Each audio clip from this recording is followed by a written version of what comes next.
Welcome, in front of me is a Samsung Galaxy Note 10 Plus, and today I'll show you how to change the behavior of the power button.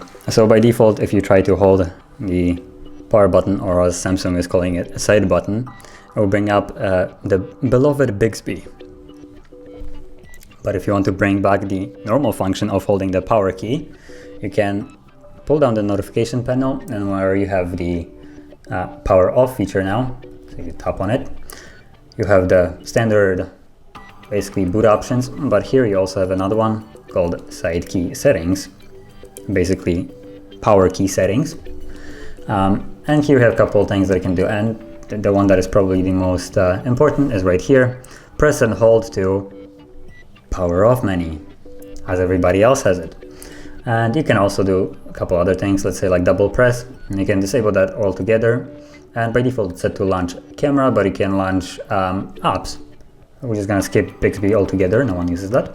So you can select apps, and then it gives you a list of all your pre-installed apps, or basically every installed app that you can launch. So you could select from here whatever you like.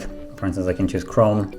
And now if I lock the device and double press the button, it will launch Chrome immediately.